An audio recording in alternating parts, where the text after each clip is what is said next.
आज हम पढ़ेंगे बाणभट्ट। स्कूल व्याख्याता यूजीसी नेट वगैरह हम सब में है। तो बाणभट्ट और उसकी हर्ष चरित्र में जो 8 अध्याय है ना, 3 अध्याय इसकी आत्मकथा के हैं और 5 अध्याय हैं वो हर्ष से संबंधित है। तो कौन कौन से हैं, उस अध्याय को उच्चावास कहा जाता है। तो पूरा डिटेल से पहले बाणभट्ट देखते हैं, फिर हर्ष चरित्र को देखेंगे और हर्ष चरित्र में किस किस का वर्णन है। तो इसका जन्म प्रतिकूट पीरू गांव में हुआ था, बिहार, सोन नदी के तट पर। और प्रतिकूट का कहते हैं कहीं कहीं दूसरा नाम भी आता है, लेकिन ये कोवेल और थॉमसन है ना, इसका कहते हैं कि बिहार की सोन नदी पे था। और इनका गोत्र था ब्राह्मण। भागर्व ब्राह्मणों की वात्स्यन शाखा के ब्राह्मण थे। इनकी माता और पिता थी राजदेवी चित्रभानु। और इसका धर्म, ये जो धर्म के किस धर्म के अनुयायी थे, ये शैव अनुयायी थे। और इनका गुरु था भृगु के शिष्य थे गुरु। और इनकी जो पुस्तकें हैं ना, अब इन पुस्तकों को डिटेल से देखेंगे। इनकी पुस्तकें हैं हर्षचरित्र, कादम्बरी, चंडी शतक और मुक्तांडी तक। अभी उसके पूरे डिटेल से बताऊंगी मैं। और हर्षचरित्र है ना, इसके अंदर 8 अधिकरण है। किसके अधिकरण को क्या कहता जाता है, उच्छावास है ना। फिर इसका अंग्रेजी मधुवाद किसने किया था हर्षचरित्र का, तो ये किया था कोविल और थॉमसन ने किया था। थॉम्स है ना। इन पर टीका किसने लिखी थी, शंकराचार्य ने लिखी थी। अब इसके अंदर 8 अधिकरण है, जिसमें से बाणभट्ट के 3 है। जिसके अंदर पहले जो 3 अधिकरण है ना, उसके अंदर बाणभट्ट की आत्मकथा और बाणभट्ट का वर्णन है। और उसके बाद 5 अधिकरण है ना, उसके अंदर हर्ष का है, उसके पिता प्रभाकर वर्मन उसका है, उसकी बहन है ना राजश्री उसका वर्णन है। और इसका राज्यारोहण वगैरह किस अनुच्छेद यानी कि उच्चावासी अधिकरण में है। तो 8 अधिकरण को 3 डिटेल से देखते हैं हम अभी। तो हर्ष की जो पुस्तकें थी ना, वो मैंने बता दी अभी आपको। तो हर्ष चरित्र, उसके बाद कादम्बरी, और उसके बाद एक और पुस्तक मैंने यहाँ लिखी है मुकु डिक तक। ये पुस्तक भी किसकी थी, बाणभट्ट की थी। और कादम्बरी थी ना, ये शुरुआत तो किसने की थी, बाणभट्ट ने, लेकिन इसको पूरा किसने किया था, आभूषण भट्ट ने, जो कौन था, बाणभट्ट का पुत्र था, उसने पूरा किया था। कृष्णा इनका चचेरा भाई, इनके चाचा का भाई था, चाचा का लड़का था, वो इनसे भाई हो गया। लेकिन ये जो कृष्णा है ना, इसी ने ही हर्ष और बाणभट्ट को मिलाया था। हर्ष को बाणभट्ट से मिलाने की जो कहा था, वो कृष्णा ने कहा था। और कहाँ मिलाया था, अचिरावती नदी के तट पर मणितारा स्थान है, वहाँ मिलाया था। और वहाँ मिलाया, और इसने क्या कहा था, किसने, हर्ष ने। इसकी जो प्रथम भेंट हुई थी ना हर्ष और बाणभट्ट की, तो हर्ष ने कहा था, मैं तब तक इस व्यक्ति को देखना पसंद नहीं करता जब तक कि मेरी प्रसन्नता को प्राप्त नहीं कर लेता, यानी मैं खुश नहीं हूँ तब तक मैं इसे नहीं देख सकता। ऐसा इन्होंने किसने कहा था, हर्ष ने कहा था। इस बाणभट्ट के लिए शब्द कहे थे। बाद में तो ये इसका मंत्री वगैरह सब बन गया था, लेकिन ये सब उनसे पहले ये नाराज था। कौन था, हर्ष। और ये मणितारा है ना, मणितारा स्कंदावार में हुई थी। कहाँ था, स्कंदारा में। उसके बाद हर्ष चरित्र की रचना इसने क्यों की थी, क्योंकि इसका सगा भाई कौन था, श्यामल, उसके कहने पर उसको कुछ कहानियाँ वगैरह सुननी थी। तो ऐसा इसमें लिखा हुआ है ना पुस्तक में, इसलिए हर्ष चरित्र। इसको आख्यान भी कहा जाता है। क्या कहा जाता है, आख्यान। कुल इसके अंदर 8 उच्छावास यानी कि अध्याय हैं, जिसमें से प्रथम अध्याय में बाणभट्ट की, प्रथम 3 अध्याय ना, उसके अंदर बाणभट्ट की आत्मकथा है। उसके बाद 5 पीछे के जो 5 अध्याय रह चुके हैं ना, उसके अंदर हर्ष के जीवन चित्र या हर्ष चरित्र या हर्ष की आत्मकथा है। किसके अंदर, तो 5 अध्याय। तो 5वें अध्याय से हम स्टार्ट करते हैं। तो तीसरे अध्याय से स्टार्ट करते हैं। तीसरे अध्याय में ही वर्णन दिया हुआ है। तीसरा अधिकरण लिख दिया मैंने, यहाँ लिखना था तीसरा अध्याय या तीसरा उच्छावास लिखना था। आप लिख सकते हो अगर नोट्स बना रहे हो तो। श्रीकंठ जनपद, उसके बाद भैरवाचार्य। भैरवाचार्य कौन था बताएं, जब हर्ष का जो था ना, हर्षवर्धन का जो संस्थापक था ना, हर्षवर्धन वंश का, तो कहीं कहीं आपको वहाँ पुष्यभूति मिलता है। पुष्यभूति वंश भी कहा जाता है। पुष्यभूति शासक का भी वर्णन हमें मिलता है। तो पुष्यभूति शासक था ना, उसके गुरु थे भैरवाचार्य। तो उसका वर्णन हमें तीसरा अधिकरण है हर्ष चरित्र का, उसके अंदर मिलता है। और स्थानेश्वर यानी कि स्थानेश्वर यानी थानेश्वर को कहा जाता था। स्थानेश्वर भी इसका नाम मिलता है। थानेश्वर जो हरियाणा में है, श्रीकंठ भी हरियाणा का ये स्थान, जो ये जनपद था। तो ये सभी इसी के नाम का उल्लेख हमें तीसरे अधिकरण में मिलता है। और चौथा अधिकरण है ना, चतुर्थ अधिकरण या चतुर्थ अध्याय या चतुर्थ उच्छावास कह सकते हो। इसके अंदर प्रभाकर वर्मन है ना, प्रभाकर वर्धन जो हर्षवर्धन का पिता था ना, उसका उल्लेख मिलता है। और इसी का पुत्र है राज्यवर्धन सेकंड है ना। राज्यवर्धन फर्स्ट अलग था, राज्यवर्धन सेकंड है ये।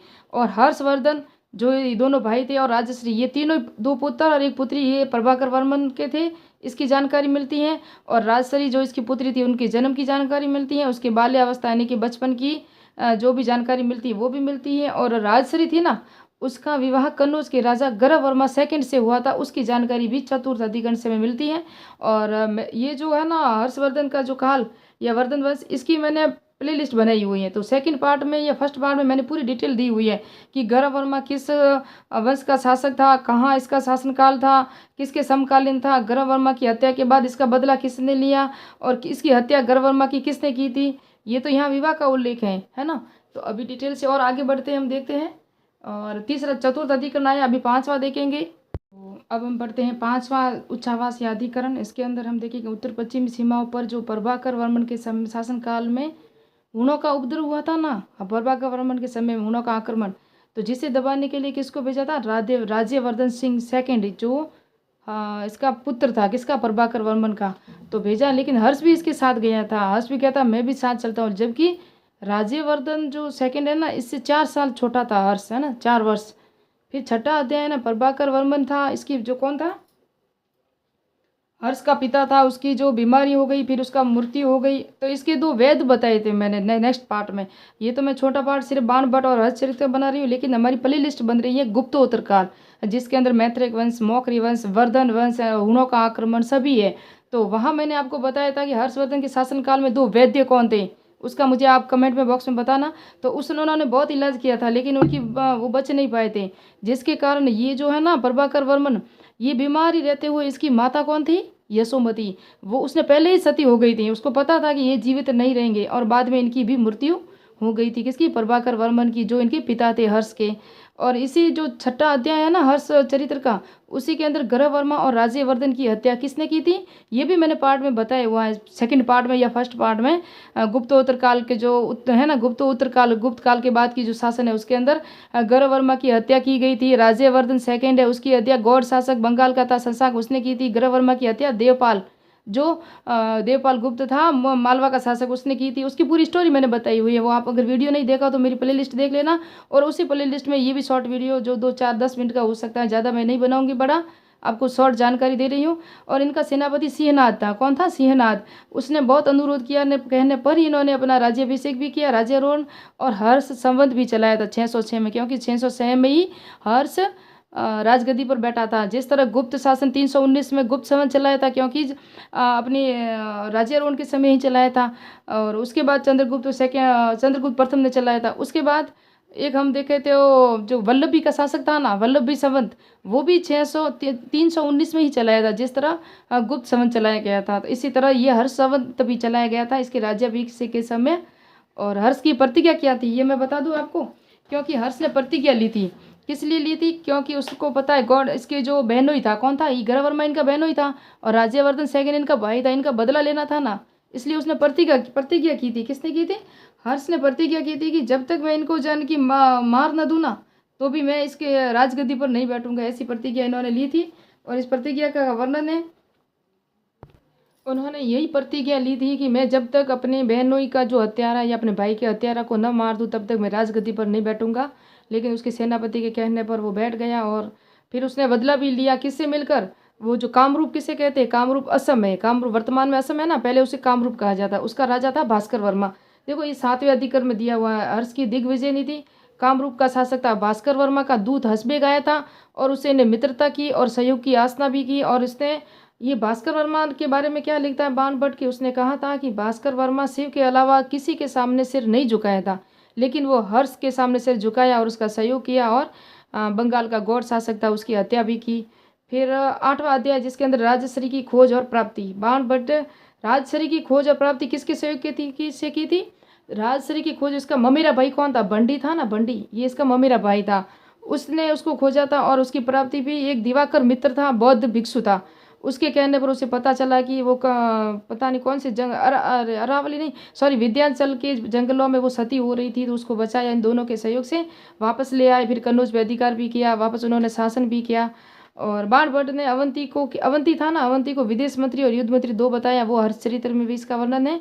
और नेक्स्ट पार्ट में हम पढ़ेंगे, अभी हमारे पढ़ना है हर्ष का जो साम्राज्य विस्तार है या प्रशासन स्थिति, वो नहीं पढ़ी थी, और कर व्यवस्था वो नहीं पढ़ी थी। इसके नोट्स तो बनाए हुए थे, लेकिन मेरे पास टाइम नहीं मिला, नहीं बना पाई। लेकिन आज मैं आपको बाण भट्ट और हरिश्चरित्र की पूरी रचना दे दी हर्षचरित्र की।